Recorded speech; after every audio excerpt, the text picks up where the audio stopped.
and sisters, shout out the truth. Here at Adura YouTube channel.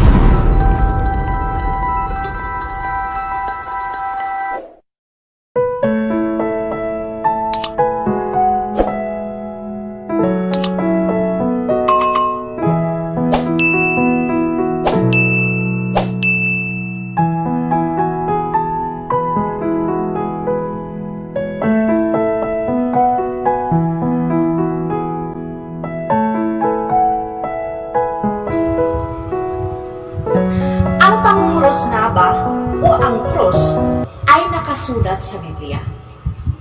Dahil ito po ang ating batayan na kung ano ang nakasulat ang siyang paniniwalaan natin. At bago po natin yan ipagpatuloy mga kapatid, tunghayan muna natin ang kasaysayan. Ayon sa year 200, si Tertullian at saka mga Kristiyanos, kanila na pong sinulat na ang panguros ay inilagay dito sa cross, sa noo, hindi sa cross.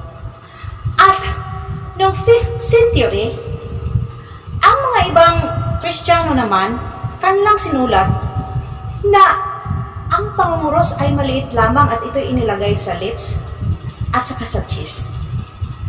At sa ating modernong araw ngayon, ginagawa na natin ang pinakamalaking pangunguros, ilagay natin sa noo at sa buong katawan natin. Ang pangunguros po ay walang katiyakan ang kanyang pinagmulan.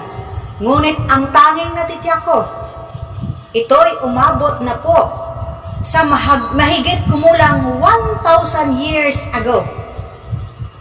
Ngayon, mga mahal kong kapatid, sinasabi at nakasulat sa Philippians 3:18, ayon kay Pablo, mayroong kaaway sa krus.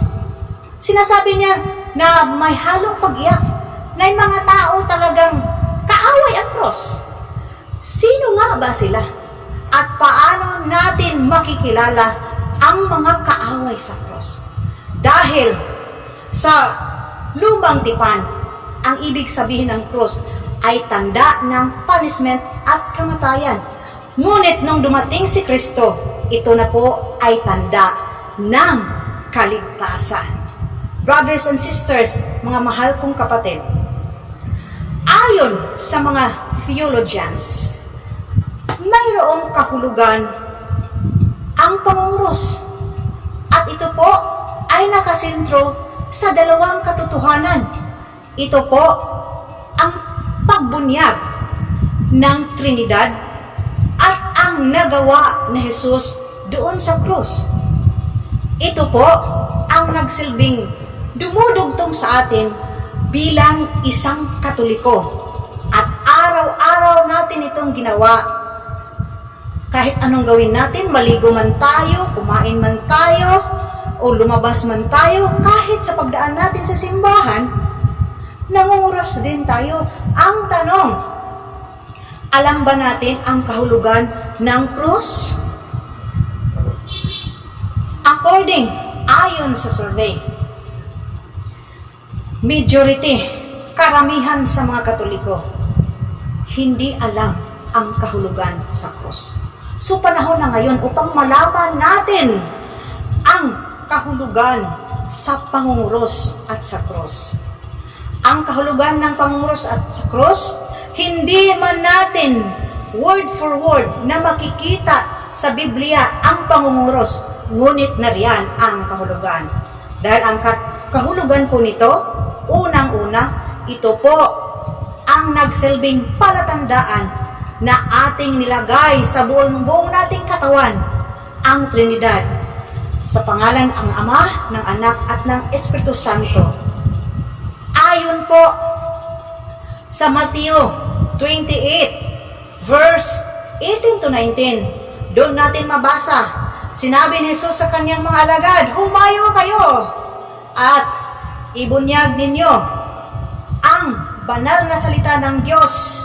Binyagan niyo sila sa pangalan ng Ama, Anak at ng banal na Espiritu Santo. So, klarong-klaro nasa Biblia po. At ang pangalawang katotohanan na pinaka-importanting malaman natin, ang cross, ito po ay tanda ng marka. Mabasa natin yan sa Ezekiel 9 verse 4 to 6. Sabi ng Diyos na lipulin ninyo ang lahat ng mga walang marka ng cross at huwag niyong gambalain ang mga may tatak ng marka ng cross. Isipin nyo, ito pala ay marka. At ang pangatlong katwiran, mga kapatid, ito ay isang tatak. Ang tatak na ito ay ating mabasa sa Revelations 7:3. Sabi doon sa Revelation na huwag ipahamak ang lahat ng anumang bagay, tanim o punong kahoy dito sa lupain, lalong-lalo na sa Jerusalem, maliban na lang kung wala itong tatak sa noo. At ano ba itong tatak sa noo, mga kapatid? Atin po itong basahin sa Revelations 9 verse 4. Ang tatak po na ito, sinasabi dito na huwag ninyong ipahamak ang damo sa lupa, ni anumang bagay na nasa lupa, ni punong kahoy na mayroong tanda ng tatak sa kanilang mga noo. Yun, tatak ng tanda sa kanilang mga noo. At ang tatak po na ito, mabasa din natin sa Revelation 14:1. Nakasulat doon, at nakita ko ang kordero ng Diyos kasama ang 144,000 na may nakasulat na tatak sa kanilang noo. Tatak ng Ama. Sino itong Ama? Ama natin, Ama ni Jesus, God the Father. Mga kapatid, iyon po ang mga importanteng bagay na dapat nating matutunan kung ano itong pangunguros. At ang pangunguros na ito, mga kapatid, pang-apat na po, ito po ay ating identification. Kung ang Iglesia ni Cristo, meron po silang tanda doon sa kanilang simbahan at ang tanda nila ay sibat na matulis, tayo ding mga Katoliko, meron din. At ang ating tanda, yun ang cross. Kami noon, mga kapatid, nung protestante pa ako, ang tanda namin sa aming simbahan, makilala ang aming simbahan na, ito pala ang Christian and Missionary Alliance Churches of the Philippines, dahil may nakatayo doon sa aming simbahan na cross, ngunit walang tao ang cross na yon. Yun po ay makikilala natin na amin palang simbahan iyon. Yun po ang ating identification card or identity. Kahit nga sa eskwelahan, kahit sa ating mga kumpanya, may mga identification card tayo. At hindi din magpahuli ang simbahang Katoliko. Ang tanging identification natin, itong pangunguros. Atin po itong maranasan. Halimbawa, kahit saan tayo, kahit nga ang mga lasing, hindi makalimutan ang tanda ng cross. May nakilala akong lasing na nagbiyahe po, mga kapatid. Dumaan po siya sa simbahang Katoliko, may Holy Cross doon, ay nangunguros po siya. Lahat ng simbahan nangunguros po siya. Pati nung dumaan po siya sa simbahan ng Iglesia ni Cristo, nangunguros po ang isang lasing. Kahit lasing, alam niya ang simbahan yon. Ngunit ang mali doon, hindi niya alam ang identity na ang simbahang iyon, hindi pala siya sakop sa simbahang iyon. Kaya importante ang identity or identification sa pamamagitan ng ating communication. Lalong-lalo na sa ating lingwahe, sa ating aksyon. Dahil ang pangunguros po, ito ay aksyon natin. Ito ay ginawa natin sa pamamagitan ng non-verbal, pagkilos lamang na may kasamang mensahe. At ang panglima po, ito po ay nagbibigay ng biyaya. According to Catechism of the Catholic Church, 1671. At ito rin ay nagbigay sa atin ng kalakasan. Kalakasan po, mga kapatid. Kalakasan against the temptation. Ano ba itong temptation? Tukso. So, binibigyan tayo ng lakas na hindi tayo matukso sa pamamagitan ng pangunguros.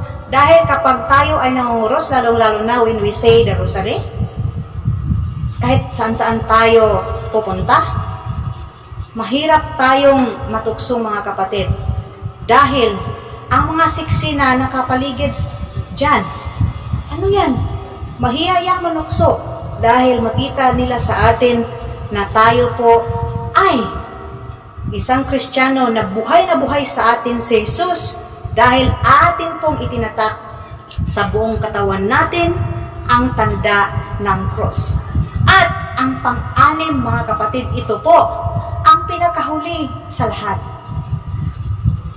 Ang pangunguros ay nagkakaroon po ng kapangyarihan. Ayon sa unang Korinto 1:18, sapagkat ang salita ng krus ay kamangmangan lamang sa kanila na nangapapahamak, ngunit ito'y kapangyarihan ng Diyos sa atin na nangangaligtas. Amen? Ang pangunguros pala, ang mensahe at kahulugan pala nito, may kapangyarihan ng Diyos para sa ating nangangaligtas. Kaya pala, kahit saan tayo pumupunta, kahit anong gawin natin, tayo po ay nangunguros. Lalong-lalo na sa pamagitan ng araw-araw nating gawain. So, ito po ang mababasa natin sa Catechism of the Catholic Church 2166 na sa paglabas pa lang natin sa ating bahay at sa lahat nating ginagawa sa ating buhay, we begin it with the sign of the cross in the name of the Father and of the Son and of the Holy Spirit. Mga kapatid, ang cross at ang pangunguros po ay may tanda ng kapangyarihan. Ngunit, ang pangunguros po na ito, mga kapatid, ay tinutulugsa, ay may maraming mga nag-aakusa. Ito kayang mga tumutuligsa at nang-aakusa laban sa pangunguros.